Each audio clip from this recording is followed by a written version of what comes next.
Welcome এভৰিওয়ান আপোনালোক সকলোকে আমাৰ জ্ঞান তীৰ্থ ৱে টু সাকসেস ইউটিউব চেনেলৰ নতুন এটা ভিডিঅ'লৈ পুনৰবাৰ স্বাগতম জনাইছোঁ। ইতিমধ্যে আপোনালোকে ভিডিঅ'টোৰ থাম্বনেল আৰু টাইটেল দেখি গমেই পাইছে ভিডিঅ'টো আমি কিহৰ ওপৰত ডিছকাশ্যন কৰিবলৈ গৈ আছোঁ। হয়, শিক্ষক নিযুক্তিৰ গুৰুত্বপূৰ্ণ খবৰ কিছুমান আছে, যিহেতু আপোনালোকে গমেই পায় LPUPৰ ৰিক্ৰুইটমেণ্ট কিমান সুন্দৰভাৱে চলি আছে। ইয়াৰ লগতে গ্ৰেজুৱেট টিচাৰ, পষ্ট গ্ৰেজুৱেট টিচাৰৰ ৰিক্ৰুইটমেণ্ট ইতিমধ্যে হৈ গৈছে আৰু তেওঁলোকে জইনো কৰিছে আৰু খুব কম দিনতে হাইস্কুল টিচাৰ আৰু পষ্ট গ্ৰেজুৱেট টিচাৰৰ কাৰণে ভেকেঞ্চি পুনৰ তেওঁলোকে ৰিলিজ কৰিব বুলি কথা দিছে, নহয় জানো? গতিকে ইয়াতে আমি থাম্বনেলত স্পষ্টকৈ লিখিছোঁ, ইয়াতে আচলতে কি কৰিছে, এছিষ্টেণ্ট টিচাৰ ছায়েন্স আৰু এছিষ্টেণ্ট টিচাৰ আৰ্টছৰ প্ৰথমখন মেধা তালিকা আচলতে পাব্লিছ কৰিছে। আৰু আচলতে প্ৰথমখন মেধা তালিকা বুলি কৈছোঁ, কিন্তু ইয়াৰ পাছত আৰু মেধা তালিকা হয়তো নোলাব। এইখনেই একমাত্ৰ মেধা তালিকা আৰু ইয়াৰ পৰাই চিলেকশ্যনটো হয়তো হ'ব মূল পোষ্টকেইটালৈ। গতিকে সেইধৰণে আমি ভাবিছোঁ, কিন্তু ইয়াত সেইধৰণে কোনো উল্লেখ নাই তথ্য, কিন্তু হয়তো সেইধৰণে হ'বলৈ গৈ আছে। কাৰণ যিসকল প্ৰাৰ্থীয়ে আবেদন কৰিছে সকলোৰে নাম ইয়াতে অন্তৰ্ভুক্ত হৈছে তেওঁলোকৰ মাৰ্কছ চাই পানি, নহয় জানো? চিটেটৰ যিটো মাৰ্কছ, সেই মাৰ্কছটো চাই পানি ইয়াতে ইনক্লুড হৈছে। ঠিক আছে, তো ইয়াতে লগতে ইয়াত এইটো স্পষ্টকৈ লিখা হৈছে যে 28 জানুৱাৰীৰ পৰা 2 জানুৱাৰীলৈকে হ'ব প্ৰায় 1693 গৰাকী প্ৰাৰ্থীৰ নথি পৰীক্ষণ।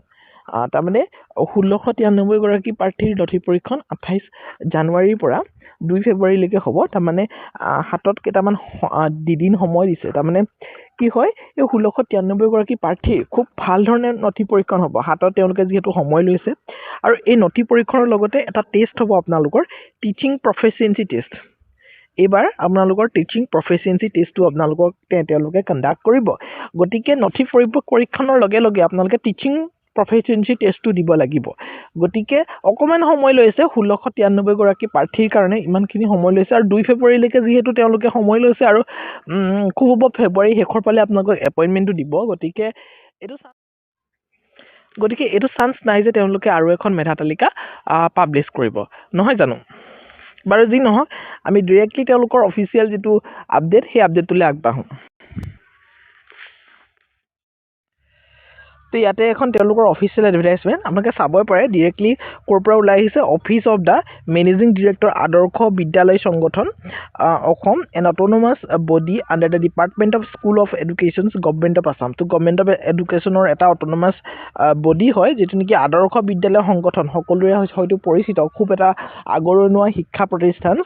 গতিকে 21 জানুৱাৰী তাৰিখে এইটো আচলতে নটিচটো আউট হ'ল আৰু আজি আপোনালোকৰ সৈতে মই 25 তাৰিখে আলোচনা কৰি আছোঁ। ইয়াতে চাওক স্পষ্টভাৱে তেওঁলোকে লিখিছে, in pursuance with the notice issued, ভাইট নম্বৰটো দিছে, মানে এডভাৰটাইজমেণ্ট নম্বৰটো, for engagement of the 148 number of different categories of teachers for CBSE affiliated English medium Adarsha Vidyalaya across the state আদৰ্শ বিদ্যালয় সংগঠন Assam has scheduled for the document verification and teaching proficiency test on 28-29 January 2026 আৰু 1st and 2nd January 2026 for following categories.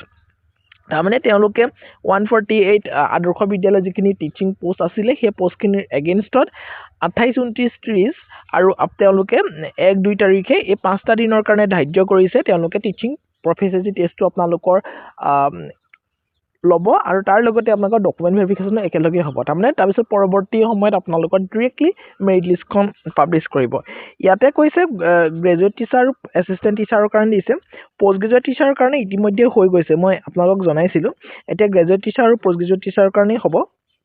এতিয়া document ভেৰিফিকেশ্যনৰ teaching proficiency টেষ্টৰ ভেনুটো দিয়া আছে, state office of the আদৰ্শ বিদ্যালয় সংগঠন, 2nd ফ্ল'ৰত যাব লাগিব, director of technical education Assam, Kahilipara, Guwahati 781019, নিয়াৰ DPI বাছ ষ্টেণ্ড। তো ইয়াতে টাইম দিছে আগবেলা আৰু পাছবেলা।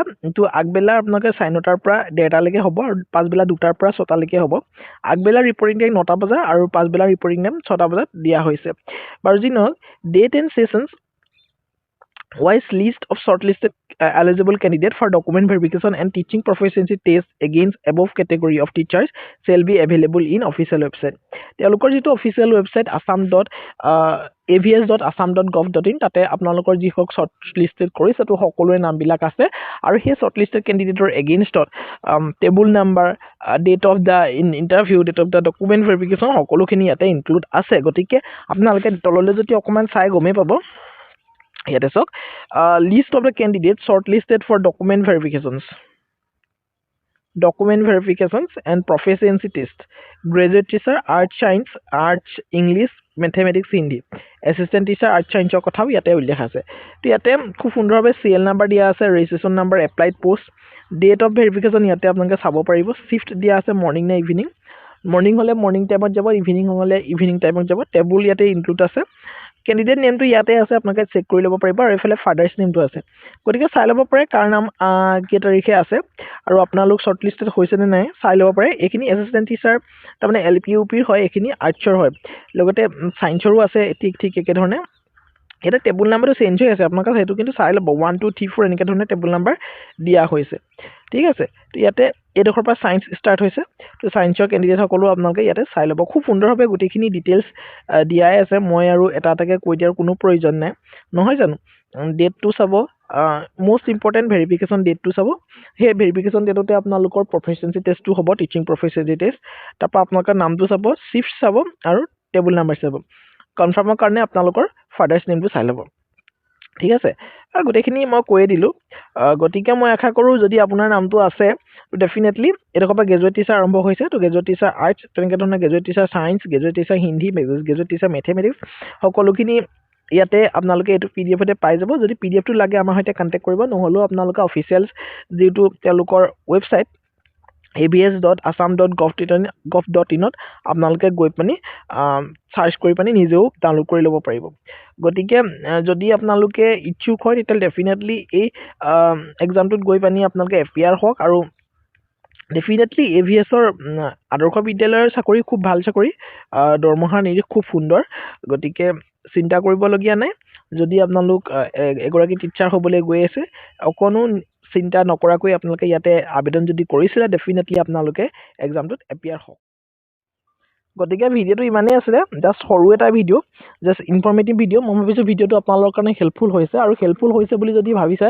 তো ডেফিনেটলি আপোনালোকে চেনেলটো ছাবস্ক্ৰাইব কৰি ৰাখিব যাতে আহিবলগীয়া ভিডিঅ'সমূহৰ সৈতে আপোনালোক নটিফাই হৈ থাকিব পাৰে তো ঠিক আছে থেংক ইউ ছ' মাছ চিন নেক্সট ভিডিঅ'